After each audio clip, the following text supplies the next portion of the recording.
Right now, your body may feel like an orchard that has forgotten its own season, a tree standing in the crisp, thinning air, still trying to hold on to the green, vibrant leaves of a summer that has already slipped away. You are feeling the weight of branches that haven't yet learned how to be bare. And there is a quiet, aching melancholy in the way you keep checking the frost, as if you could somehow bribe the earth to keep you in a state of eternal bloom. You are tired from the effort of maintaining a canopy that the natural rhythm of your life is asking you to release. The air around you is cooling. The house is settling into the deep, wood-framed quiet of the night, and the shadows are lengthening across the floor like the long, slanted light of an October afternoon. You do not need to fight the coming of this stillness. You only need to observe the way the light catches the dust motes in the air, settling down to rest in the cracks of the floorboards. You are not broken because you feel this autumnal ache, this sense that you are losing your grip on a version of yourself that once felt so capable and bright. What you are experiencing is not a failure of character, it is a sign that you are moving through a transition, that the human heart has navigated for as long as there have been trees and soil. Tonight we will not force your mind to be silent, nor will we try to construct a summer warmth that isn't here. Instead, we will look at why you have been trying to hold on to the leaves of your past, and we will learn how to let them go, branch by branch, until you are finally light enough to stand in the stillness of the winter moon. If it feels right, take a slow, unhurried breath, letting it rise and fall like the wind through an empty grove. You are safe enough to soften. You do not have to solve your whole life tonight. Nothing is required of you, and there is no harvest you are expected to bring in before the morning. The paradox of the orchard is this. You believe that the strength of the tree is measured by the number of leaves it can keep attached to its limbs. But in truth, the tree is most healthy when it is willing to be bare. You fear that if you allow yourself to fade from the peak of your bloom, you will lose your purpose. Yet, the Buddhist insight is quite different. The shedding is not a loss, it is the necessary clearing of space for the roots to deepen, for the wisdom of the trunk to harden, and for the life within you to find the strength for what comes next. The sorrow you feel is not caused by the season itself, which is a natural turning of the world, but by the relentless effort of trying to keep the leaves of your old self attached when they are ready to drift to the ground. Maybe you have felt this too, the way you look at your own history and see only a series of moments that are slipping through your fingers. You compare your current energy to who you were 5 years ago, or 10, and you feel a sharp, biting sense of inadequacy, because you cannot replicate the fire of that earlier season. You pretend you are still in full bloom, smiling while the frost gathers around the edges of your spirit, and you check your progress against a map that no longer matches the landscape you are walking through. This is the weight of the old leaves, the brittle, dry memories of past versions of you that you are insisting on hauling into the present. You do not have to carry them. The orchard does not mourn the loss of its summer, and you, dear friend, do not have to mourn the changing of your own inner landscape. If you are willing, shift your focus to the sensation of your weight against the bed. Feel the way the fabric moves under your skin, the way your muscles are finally beginning to slacken, losing that rigid, upright posture you have held all day. You have been standing as if you were still in the heat of a July sun, bracing yourself against the wind. But tonight, the invitation is simply to let the bark be cool. You don't have to be the keeper of the orchard's harvest. You only have to be the one who sits in the quiet, watching the leaves detach and tumble toward the earth. Can you feel the subtle change when you release the tension in your shoulders? That is the sound of a branch finally becoming light, finally becoming bare, finally becoming honest with the season. You are already beginning the process of release, and there is no pressure to hurry the descent. You have spent so much time being the gardener who worries about the fruit, the one who tracks the temperature of the soil with an anxious, analytical mind, the one who keeps a list of every branch that isn't growing fast enough. This is the identity of the summer mind. But beneath the anxiety of the bloom, there is a person who simply wants to rest, to feel the relief of not having to produce, to see the way the moonlight looks on the bare wood, to feel the stillness of the orchard without immediately needing it to be something else. That person is still here. They are the one who is currently listening, the one who is weary of the effort, the one who is brave enough to sit in the dark and admit that the canopy is too heavy to hold anymore. There is a profound, ancient mercy in realizing that you cannot control the turning of your own inner calendar. The orchard will have its seasons of growth, its seasons of peak intensity, and its seasons of deep, necessary dormancy. Trying to force yourself to produce fruit in the middle of autumn does not change the season, it only drains the life from your roots. When you feel that familiar itch to start criticizing your lack of productivity, or the compulsion to mentally sort through all the things you haven't managed to hold on to, pause for a moment. Do not judge the habit. It came from a place of wanting to be valuable. It was, in its own way, a form of devotion to your own potential. But it has outlived its usefulness. Tonight, we will learn how to walk through your own orchard.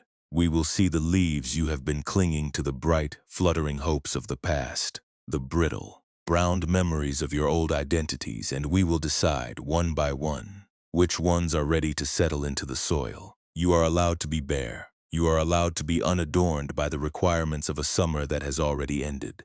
As you lie here, allow yourself to drift into a state where your only responsibility is to notice the rhythm of your breath.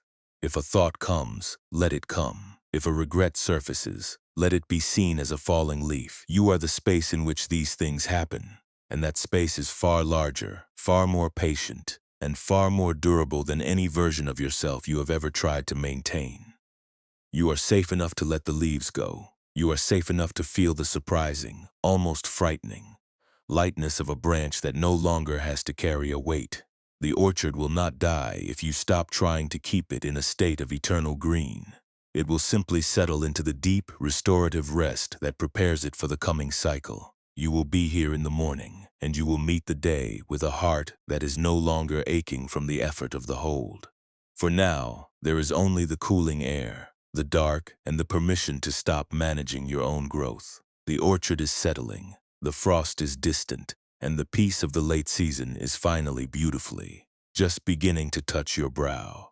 High on the northern slope of the mountain, where the air was thin and carried the faint, sharp scent of pine resin and coming snow, there stood an orchard that had seen many lifetimes. It was not a place of manicured rows, rather. It was a wild, sprawling collection of trees whose branches reached out like the gnarled, weathered hands of old scholars. In this orchard lived a gardener named Elias. For 30 years, Elias had dedicated himself to the perfection of the harvest. He was a man who lived by the calendar of the sap and the leaf, his world defined by the relentless need to produce, to prune, and to ensure that not a single season went by without a heavy yield. He carried a pair of iron garden shears at his belt, their blades kept razor-sharp, their metal cold and comforting against his hip. He believed, with a conviction that had hardened over the decades, that the vitality of the orchard was a direct reflection of his own vigilance. If a branch grew crooked, he corrected it. If a tree bloomed late, he worried over the soil, adjusting the nutrients, pacing the perimeter under the moonlight, convinced that he alone stood between the orchard and decline. As the years grew long, Elias began to feel the first, quiet stirrings of his own autumn. His movements were not as swift as they had once been, and his joints ached with the dampness of the mountain mornings. Yet he redoubled his efforts. He watched the orchard with an increasing, desperate intensity, interpreting every fallen leaf as a personal defeat, every bare branch as a sign that he was losing his touch. He began to fear the cooling of the earth, seeing it not as a natural turning, but as an enemy that threatened to expose his own waning energy. He felt that if he could just prune with enough precision, if he could just force the trees to hold their vigor, he might keep the orchard in a state of perpetual, productive summer. One afternoon, when the light was thick and golden, tilting low toward the valley floor, Elias found a single apple still clinging to the highest, most exposed branch of an ancient gnarled tree at the edge of the grove. It was a late-season fruit, bruised by the wind, its skin a deep, mottled crimson that looked almost like a wound. It should have fallen weeks ago, yet it held on, defying the pull of the earth, its stem locked in a brittle, stubborn grip. Elias stood beneath the tree for a long time, the iron shears heavy in his hand. He felt a strange, inexplicable ache in his own chest as he looked at that apple. It seemed to embody everything he was fighting: the desire to remain, the fear of letting go, the pride in holding on long after the cycle had reached its conclusion. He climbed a rickety wooden ladder, his breath coming in shallow, ragged rasps. As he reached the top, his fingers brushed against the apple. It felt cold, hard, and unyielding. He wanted to pick it, to pluck it from its perch and claim it as a victory of his persistence. But just as he moved to grasp the fruit, a young child from the village, who had been wandering through the orchard collecting interesting stones, appeared at the base of the tree. The child looked up, her face bright and unburdened, and she asked Elias why he was trying to save a fruit that had already lost its sweetness. She told him that she had been watching the trees all morning, and that the ones who had let their fruit fall were the ones who seemed the most rested, the ones who were now ready to dream. Elias stopped. The iron shears slipped from his belt, clattering onto the soft, leaf-covered ground below. He looked at the child, then back at the apple, which trembled in the light breeze but did not break its hold. He realized, with a sudden, sinking clarity, that he had been spending his life trying to manage a harvest that was already finished. He was not protecting the tree, he was only preventing it from entering its own necessary, restorative rest. He was not preserving his own relevance, he was only exhausting his own spirit by trying to defy the very season he was currently walking through. He didn't pick the apple. Instead, he simply let his hand fall to his side. His fingers brushing the rough, peeling bark of the branch, he felt the life within the tree, not a frantic, surging energy, but a deep, slow, and intentional withdrawal, a movement toward the roots. For the first time in his life, Elias didn't try to change what he felt. He sat on the branch, swaying gently in the wind, and let the child's question settle into the stillness of the orchard. He realized that the bruise on the apple was not a mark of failure. It was a mark of endurance. It was a sign that the fruit had lived its full measure, and that there was no shame in finally letting go. The gardener did not become a different man that evening. He did not magically lose his anxiety or find instant, absolute peace. But he did something small and significant. He climbed down from the ladder.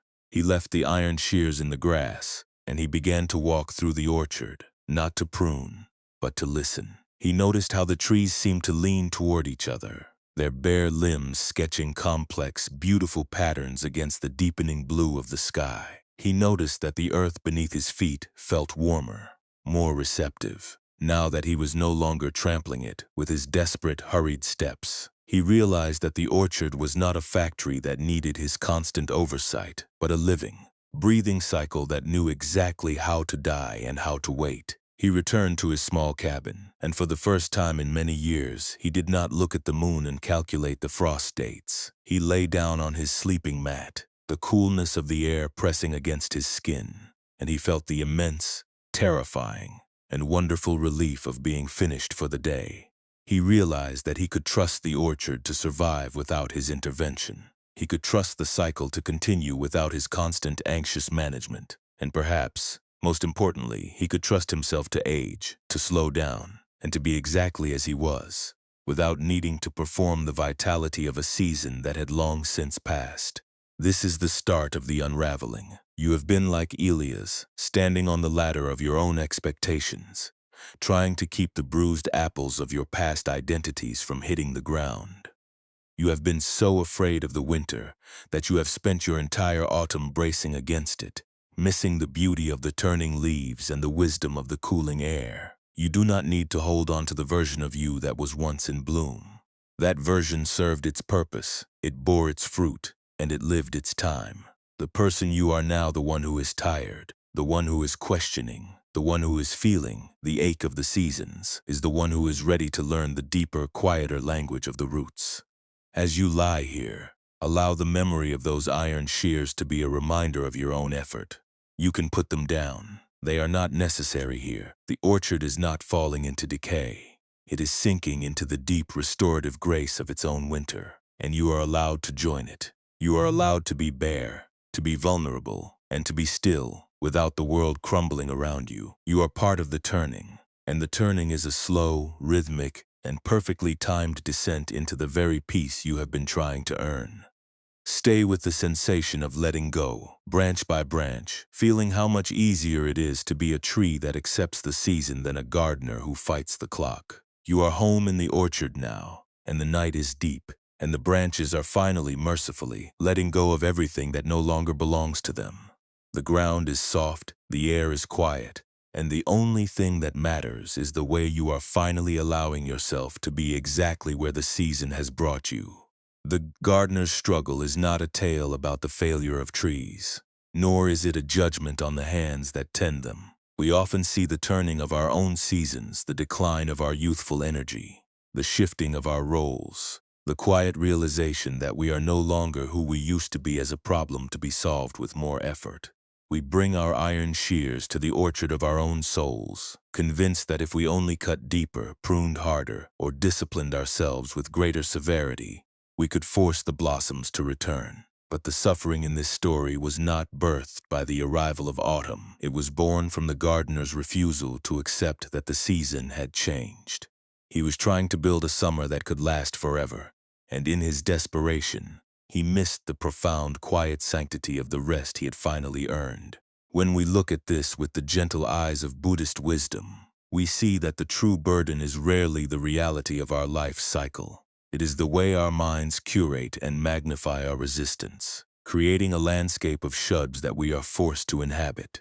You know this weight. It is the hollow fatigue of looking into the mirror and mourning a version of yourself that has already moved on, as if clinging to a memory of who you were could somehow stop the world from turning. You are not protecting your value by holding on to these past identities. You are merely ensuring that you remain too exhausted to actually walk through the present.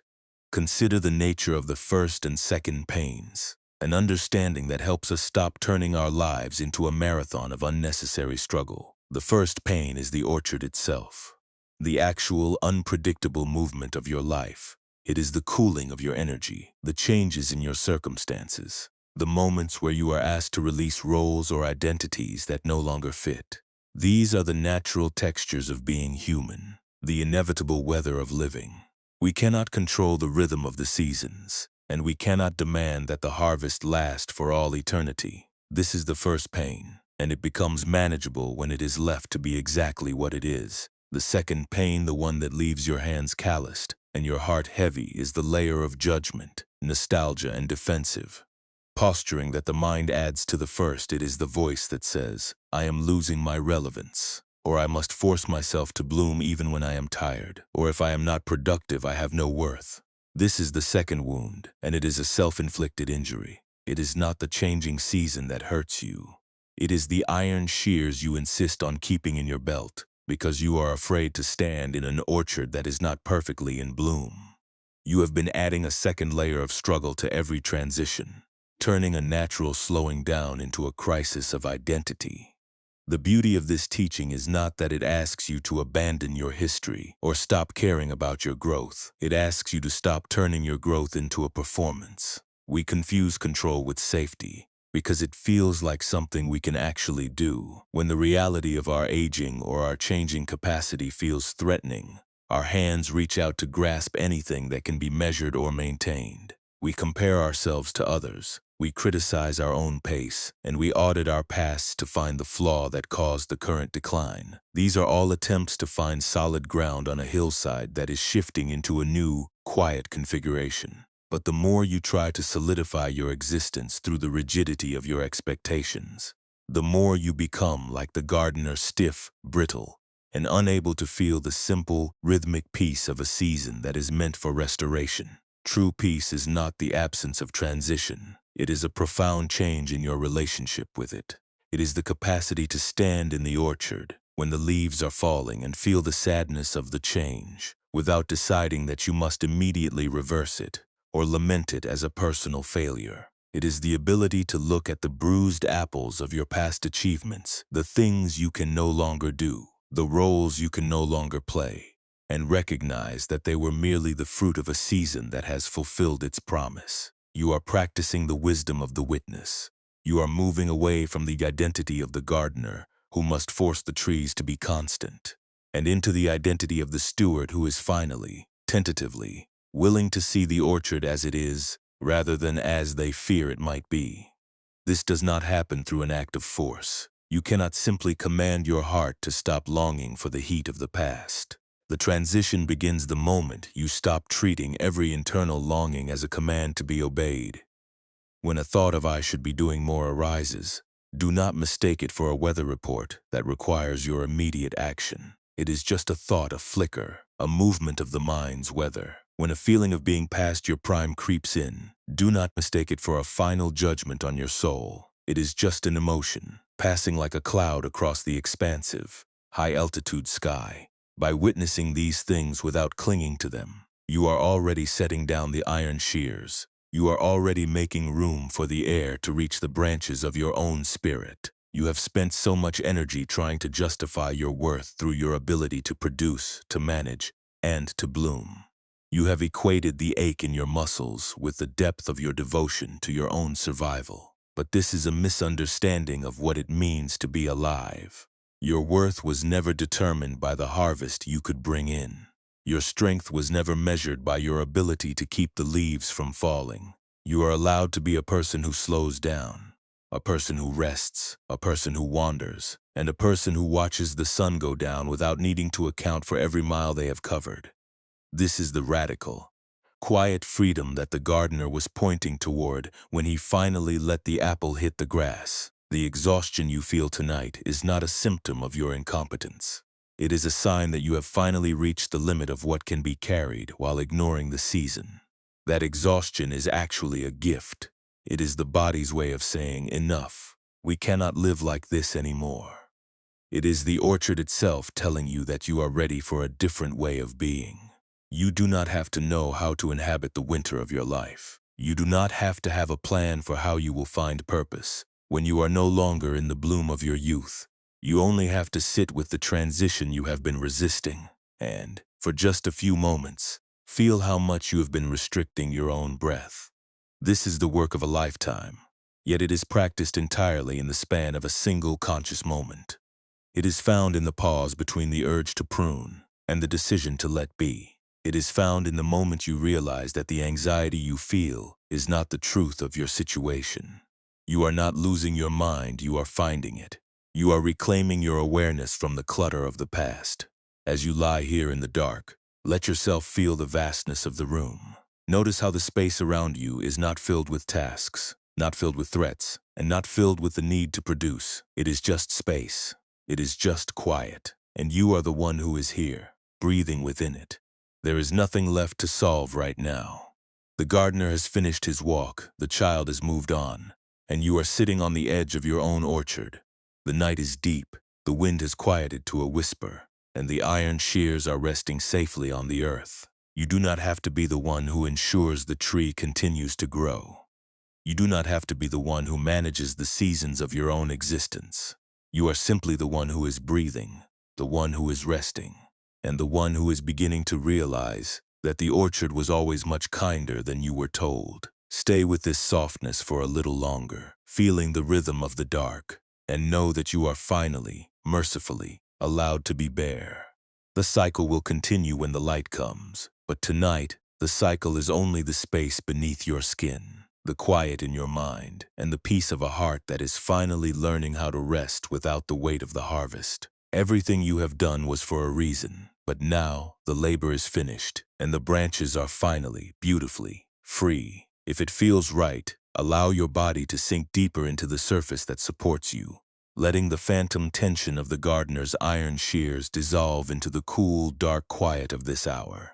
You are no longer required to be the steward of your own productivity, frantically pruning away every sign of natural slowing as if you were the sole protector of your orchard's survival.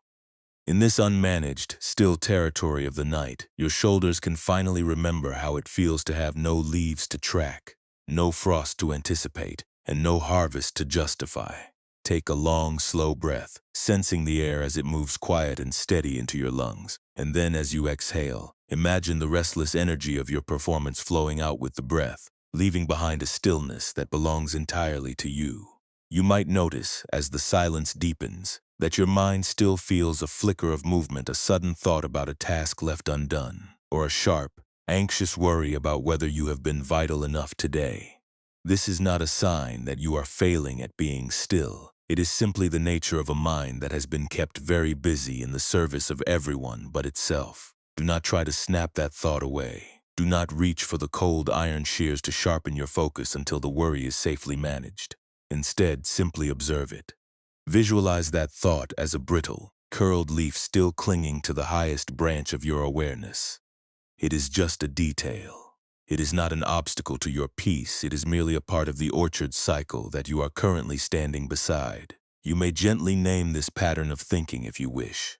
Is it the urge to be the perfect gardener? Is it the fear of being seen as dormant if you stop tending the orchard so compulsively? Just observe the shape of it. Notice how it tries to demand your attention, pulling at the sleeve of your awareness. Now, imagine yourself back in that quiet, mist-filled orchard, standing beneath the gnarled, ancient trees. Imagine that you are holding this specific concern as if it were a physical object. Perhaps it is a small, heavy stone you have been carrying in your pocket, or a piece of jagged bark you have been trying to smooth over. In your mind's eye, slowly walk toward the base of the tallest tree, where the earth is rich and damp with the scent of pine and soil. You are not discarding yourself. You are simply placing the weight of that one specific worry down on the forest floor. Let it rest there, in the cool, darkening mold, where the immense expanse of the evening can naturally soften its edge. Watch what happens when you turn your back on that object and walk toward the higher ground of your own internal landscape. The thought does not disappear, but it loses its power to command your vigilance. It becomes a part of the soil, a small, inconsequential piece of the whole, while you remain free to walk back toward the center of your own rest. Notice how the space in your chest feels now that you are not clutching that burden. You might feel a lightness, a subtle shifting in the way your ribs expand with each breath. This is the beginning of the transition. You are not destroying the orchard, you are merely choosing to stop being its prisoner. If another thought arrives, do not feel discouraged. Another plume of worry may rise, or the wind may howl against the distant ridges of the mountain. Just notice it. Acknowledge its presence with a gentle, non-judgmental gaze. You do not have to be the one to decide if the thought is dangerous or safe. It is just part of the cycle. If you feel the urge to run back and pick up the shears, simply pause. Feel the cool air on your skin. Remember the wide, darkening sky that remains indifferent to your pruning. You are the gardener, but you are not the season. You are the one who witnesses the orchard, not the one who forces the branches to bear. Even noticing your struggle to stand down is enough. You do not have to force yourself into a state of profound meditation.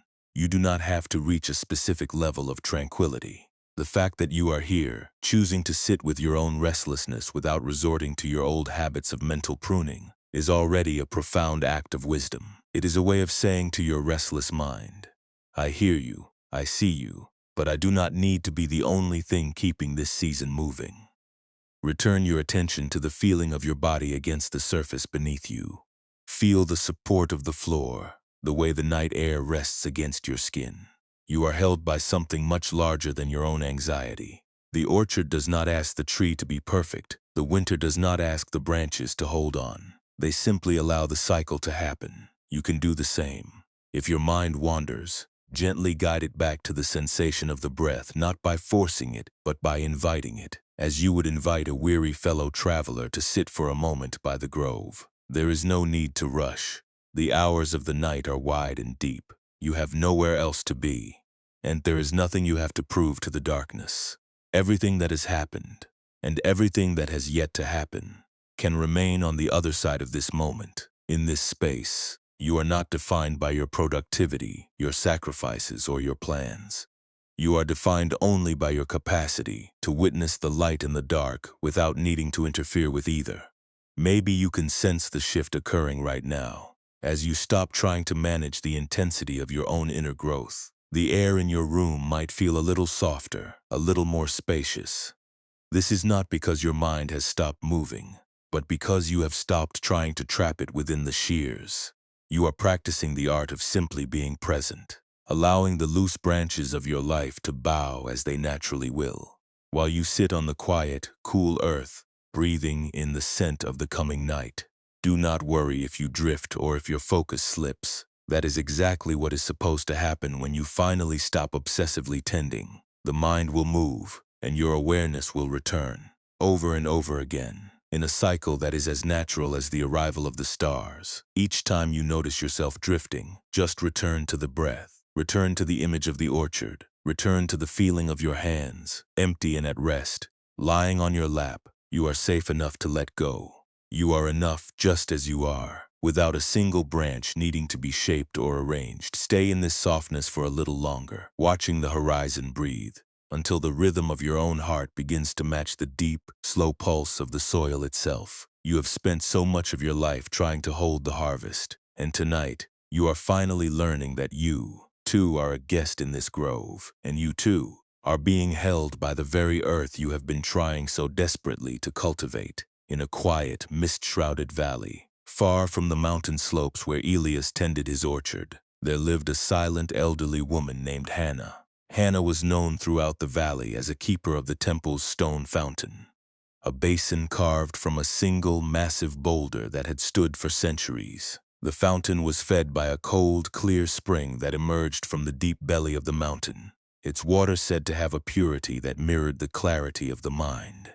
Hannah's task was not merely to keep the basin clean of debris. She was responsible for ensuring that the flow of water remained uninterrupted, a symbol of the continuous, unforced movement of life itself. She carried with her, at all times, a small, heavy bronze cup, tied to her waist with a frayed cord. It was an heirloom, worn smooth by the touch of her mother and her grandmother before her, and she used it to collect the spring's water to offer to the pilgrims who climbed the path to the temple. Hannah lived her life in the same pattern for 40 years. She was a woman of habit, driven by an unspoken, rigid commitment to order. She believed that if she could maintain the fountain's purity, if she could keep the basin free of even a single fallen leaf, she was upholding the sanctity of the temple. Her internal life was a mirror of this obsession. She managed her own thoughts with the same precision she used to clear the fountain, constantly scanning her mind for the debris of distraction, resentment, or fatigue. She feared that if she allowed her attention to wander, if she allowed her own internal basin to become murky, she would be failing the temple, and more importantly, failing the version of herself that she had spent a lifetime constructing, the version that was always calm, always capable, and always in control. The emotional challenge came in the form of a great, prolonged drought that settled over the valley. The spring began to fail, the clear, rhythmic bubbling of the water slowed to a trickle, and the basin, usually brimming and vibrant, became a shallow, stagnant pool, collecting the dust and the dead needles of the surrounding cedars. Hannah was frantic. She spent her days scrubbing the stone with her bare hands, trying to summon the flow, her heart heavy with the fear that the fountain was dying because she was no longer worthy or diligent enough to care for it. She replayed every moment of the last year in her mind, searching for the flaw, the lapse in judgment, the hidden failure that had brought this dryness upon them. She was, in essence, trying to force the mountain to yield its water through the sheer, exhausting power of her own worry. One afternoon, a young, wandering painter arrived at the fountain. He was carrying no brushes, only a handful of charcoal sticks and a large blank scroll. He sat by the fountain for a long time, watching Hannah as she scrubbed the stone until her knuckles were raw and red. He didn't offer to help, and he didn't offer any comfort. He simply watched, his gaze as steady as the mountain itself. Eventually, Hannah collapsed onto the mossy ground beside the basin, her breath hitched in jagged sobs. She confessed to him the truth of her exhaustion. She told him that the fountain's dryness felt like a verdict on her own life, that she had spent 40 years holding it all together, and now that it was falling apart, she felt as though she were dissolving along with it. The painter picked up the bronze cup that hung from her waist. He walked to the center of the shallow basin, where the trickle of water was barely visible, and he knelt. He didn't use the cup to draw water. Instead, he placed the cup upside down on the wet stone, then took one of his charcoal sticks and began to draw a perfect dark circle around it. He told her that for 40 years, she had been trying to capture the spring in her cup, trying to define the water's value by how much she could hold and how perfectly she could manage its flow. He asked her if she had ever actually tasted the water, or if she had been so busy protecting the fountain that the water had become just another task to be guarded. Hannah looked at the cup, now just an obstruction in the path of the slowing water. She saw that in her attempt to ensure the water was pure and abundant, she had turned herself into an adversary of the very source she loved. She had been protecting the spring from the reality of the drought, trying to deny the mountain its own period of dryness. The realization hit her not with a shout, but with the quiet, devastating clarity of the mountain wind. She had not been a caretaker, she had been a controller, and in doing so, she had lost the ability to simply receive what the mountain was offering. Even when that offering was scarcity, she didn't suddenly become happy. The drought remained, but she took the bronze cup from her waist, and she set it down on the temple steps. She left it there. She stopped scrubbing the stone. She walked to the edge of the fountain, and she sat, just as the painter was sitting, watching the dry patches of moss and the way the light played on the damp rock. She realized that she did not need the fountain to be full to find the clarity she had been scrubbing for all these years. The clarity was not in the water, it was in the mind that stopped fighting the dryness. She began a new, subtle practice. Every morning she would come to the fountain, and instead of cleaning, she would simply sit. If her mind started to race, trying to analyze the weather or invent new ways to fix the spring, she would take a single, conscious breath and place her hand flat against the cool, dry stone of the basin. It was a small act of discipline, a way of grounding herself in the reality of what was happening. Rather than the reality she feared, she stopped treating every thought of disaster as a truth that needed to be managed, and instead, she allowed those thoughts to be like the dry wind that blew through the valley, passing, inevitable but ultimately incapable of harm. Hannah's transformation was quiet. She still looked at the fountain, but she no longer looked through the lens of her own failure.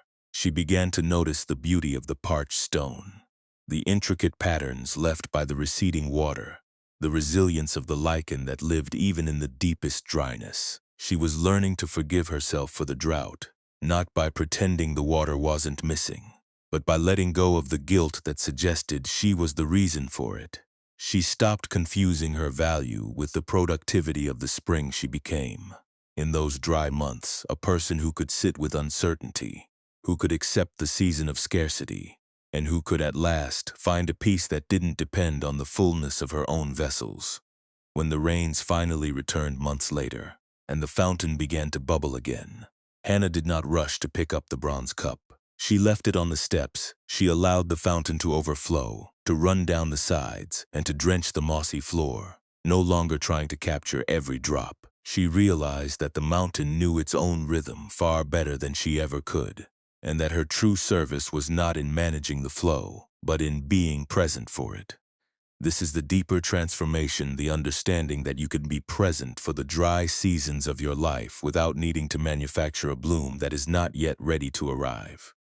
You have been like Hannah, trying to capture the flow in a cup, terrified that if you stop holding it, you will lose your way or your worth. But the clarity you are seeking isn't found in the cup, it's found in the willingness to let the cup go. The next time you find yourself gripped by the need to ensure your life remains perfectly full or productive, pause. Feel the tension in your hands, the way your mind is frantically scanning for leaks, and then see if you can set the cup down. You don't have to be perfect. You don't have to thrive in a way that looks like everyone else's harvest. You only have to sit with the reality of your current season, whether it is a time of fullness or a time of necessary, quiet dryness. You are not defined by the height of your bloom.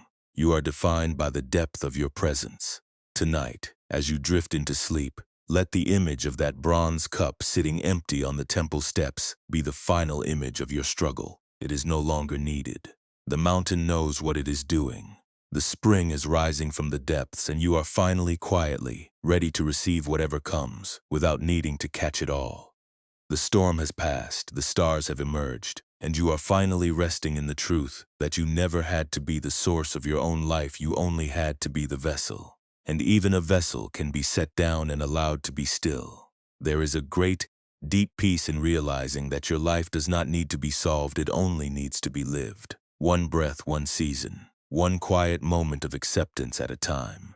Feel the weight of your body finally sinking into the earth, the way the night air moves across your skin, and know that you are finally mercifully allowed to be empty of expectation, full of rest, and perfectly, simply here. The fountain is flowing, the cup is set aside, and you are home. The ache of clinging, the sense that you are fading or losing your purpose, is not a sign that your life is ending, but a sign that your old way of understanding yourself has finally exhausted its utility.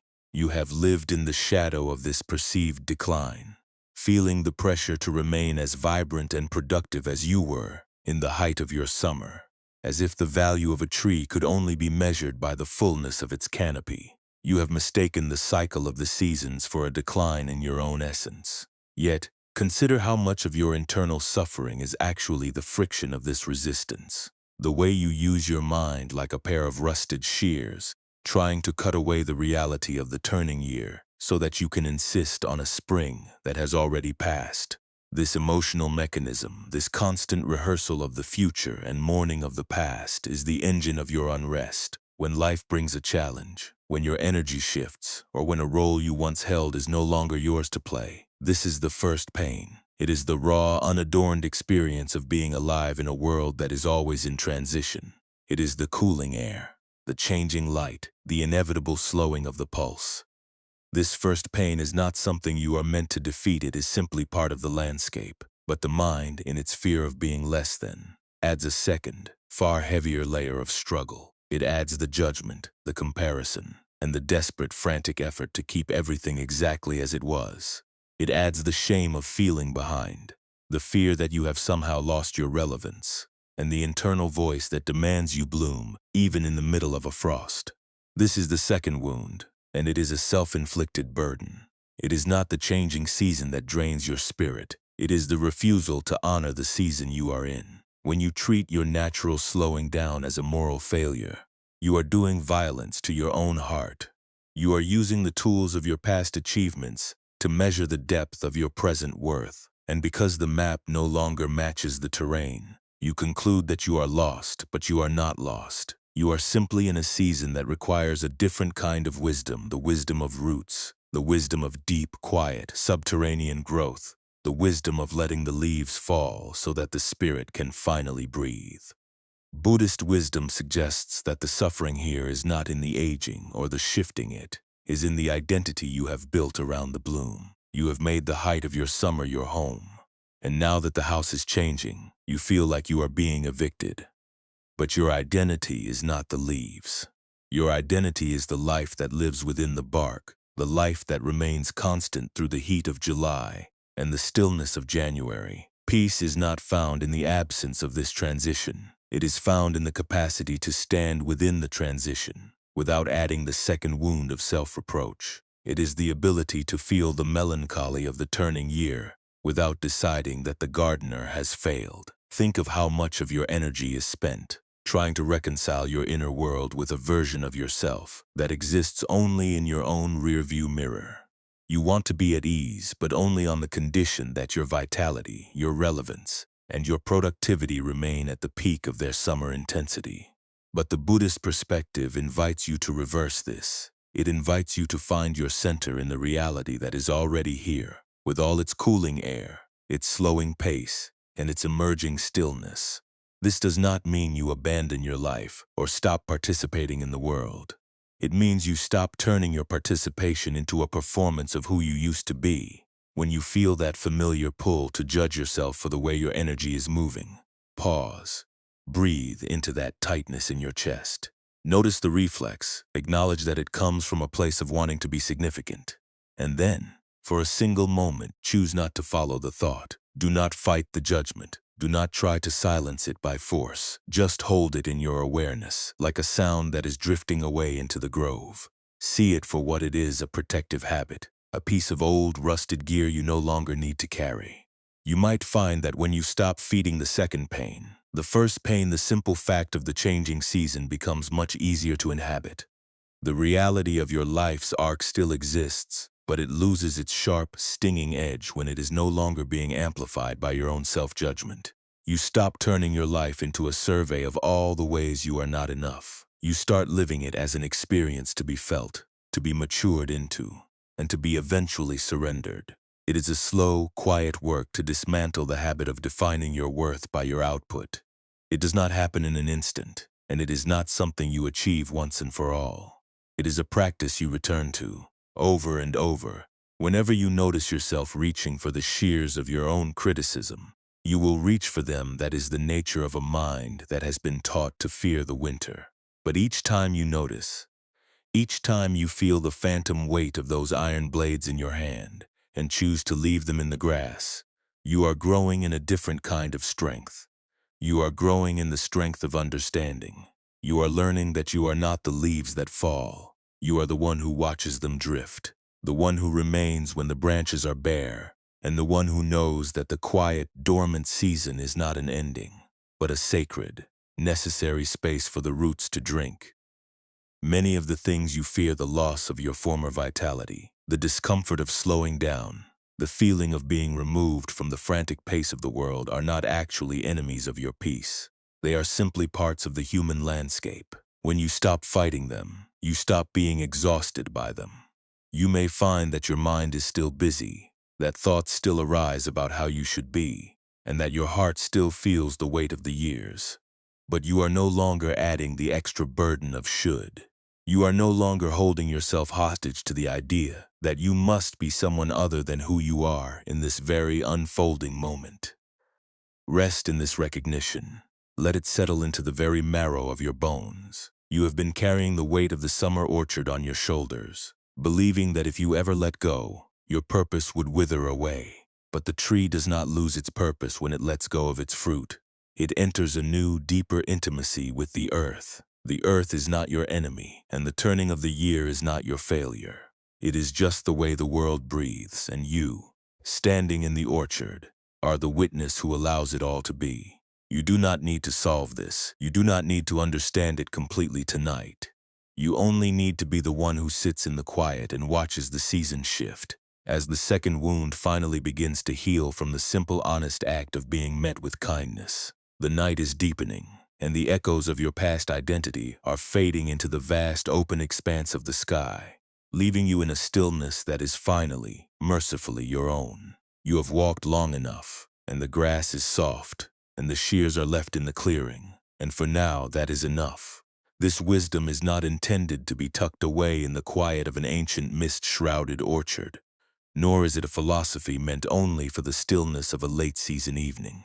It is meant for the very moments when your life feels the most cluttered with the debris of expectations, the times when you feel the heavy iron shears of your own judgment pulling at your spirit. Consider the common, quiet struggles of a modern day, the way you might find yourself checking your phone for the 5th time, waiting for a message that you believe will finally validate your worth or settle the restless tide of your insecurity. That impulse to reach for digital reassurance is just like the gardener pacing the perimeter in the moonlight, checking the soil for flaws that only exist in his own anxious imagination. It is a reflex born of the fear that if you are not constantly tending to the external signals, you will somehow cease to be relevant, or you will be forgotten in the rush of the turning world. In that moment, you do not have to put the phone down to practice the lesson. You only have to notice the tightening in your hand, the way your grip has become sharp and demanding. You only have to recognize that your desire for confirmation is not the same thing as the truth of your own steady, unchanging heart. You can breathe, acknowledge the ache of the waiting, and choose to let the air pass through your awareness without needing to force a specific outcome. Think of those long, restless nights when your mind begins to replay a mistake you made weeks, or even years, ago. You are lying in the dark, your body tired, but your thoughts are busy reenacting the same scene, trying to find a better ending. You are convinced that if you just analyze the interaction one more time, if you just find the perfect wording you should have used, you will finally achieve the quiet you crave. But closure does not come from the perfection of the past. It comes from the willingness to admit that the moment has already slipped into the soil of history. When you find yourself in this loop, you are essentially standing in the orchard, trying to hold a leaf that has already begun its descent to the earth.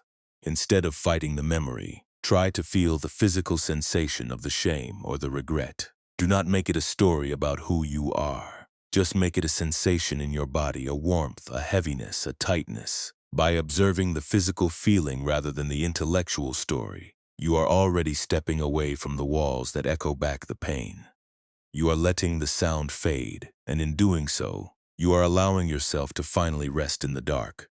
It is also for those times when you are sitting in a room full of people, perhaps participating, while feeling an immense heavy weight inside that no one else can see. You are afraid that if you stop performing, if you stop keeping your canopy in full, vibrant bloom to maintain your image, others will see the signs of your exhaustion and judge you for it. But this, too, is a form of control. It is the belief that your inner peace is a public responsibility. You can care for others, you can be present for them, and you can still allow your own inner world to be unadorned and vulnerable. You do not have to be a polished, finished product to be worthy of belonging. You are allowed to be in the middle of your own turning, even if that turning looks messy or quiet to the rest of the world. When you feel the heavy guilt that comes with needing to rest, recognize it as the voice of an audience member who thinks they have the right to demand your constant harvest. You do not have to earn your right to breathe. You do not have to earn your right to be still. The orchard does not earn its peace, it simply inhabits it. You can do the same.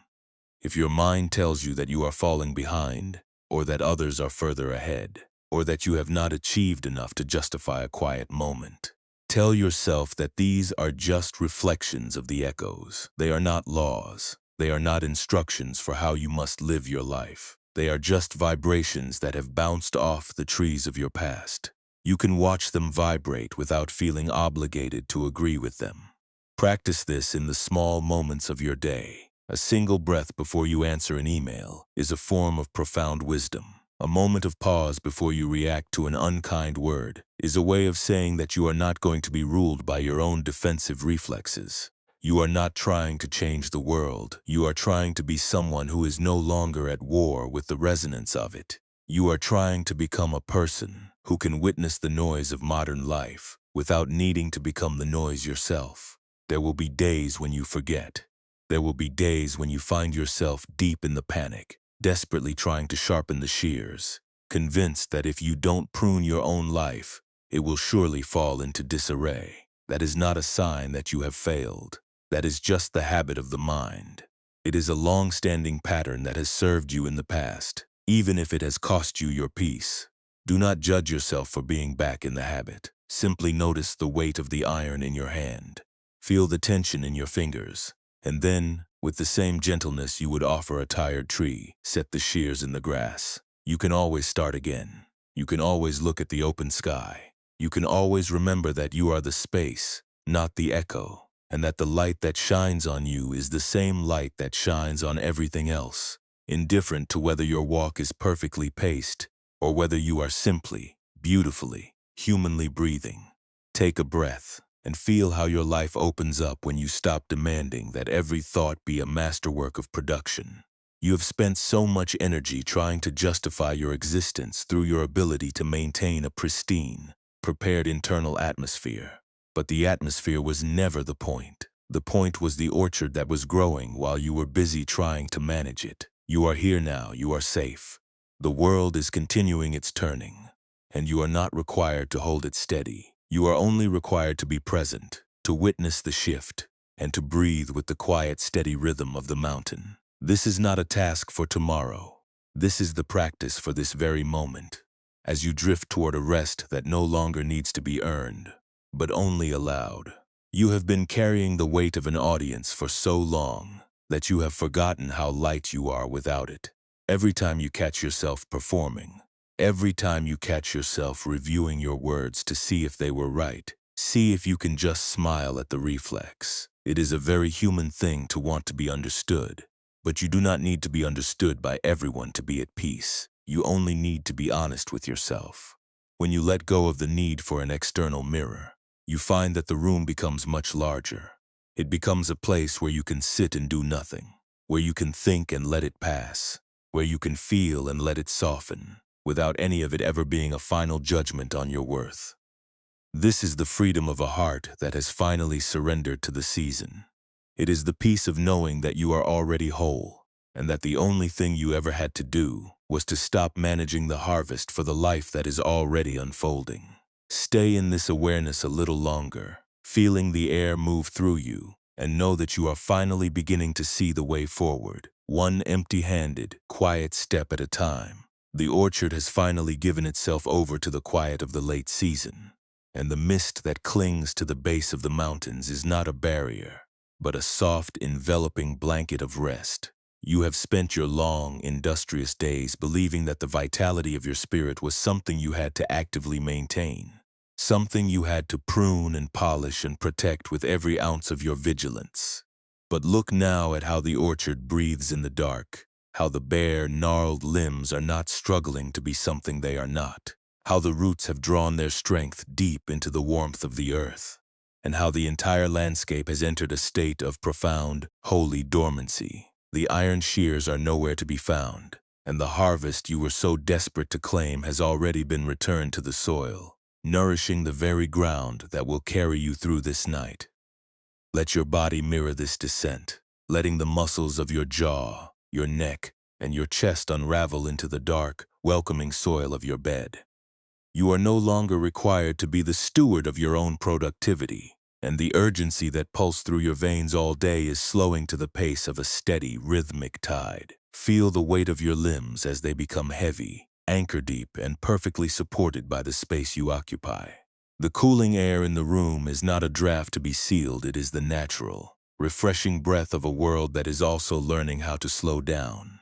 Each breath you take is a small, quiet returning, a gentle movement away from the effort of the day and back toward the safety of an existence that does not need to be curated. There is a deep, ancient wisdom in this, shedding the way the orchard understands that to be bare is not to be empty, but to be open. Your thoughts, those brittle, curled remnants of your past identities, are drifting down like autumn leaves in the stillness, settling into the earth where they can no longer bother you. You do not need to rake them up. You do not need to sort them into piles of regret or accomplishment. They are simply part of the landscape, and like the fallen leaves, they are returning to the source, leaving your branches clean, exposed, and ready for the deep, restorative quiet of the coming winter. You are not losing yourself by letting these things go. You are finally uncovering the life that was always hidden beneath the canopy. Feel the heavy, velvet dark of this hour, how it wraps around you like the mist in the grove. Your awareness, which has been so focused on the horizon, is now turning inward, settling into the vast, warm center of your own quiet heart. You don't need to listen for any further lessons. You don't need to analyze the shape of your own rest. You can simply let yourself be a part of the orchard, standing in the stillness, anchored in the truth that you are enough, exactly as you are, without a single leaf to your name. Every tension, every doubt, every lingering shadow of your self-judgment is dissolving now, turning into the soft, pale frost that promises nothing but the silence of a long, deep, and dreamless sleep. You are safe, you are held, you are home. Let the images of the trees, the mountain slope, and the fountain fade away until there is no boundary between your breath and the profound stillness of the room. You are not drifting away from your life, you are arriving at the place where the life of the spirit truly begins, undisturbed by the clock, the calendar, or the need to bloom. The night is a vast, calm sanctuary, and you are a traveler who has finally set down the burden of the harvest, settling into a rest that has been waiting for you since the sun first turned toward the horizon. Everything that needed to be done is finished, and the orchard will know how to survive the cold, just as you will know how to find your way back to your own inner warmth. If the relevance you feared you were losing was only a mask you were wearing to hide from the beauty of your own stillness, what happens when you finally stop trying to bloom and just allow yourself to be the earth itself?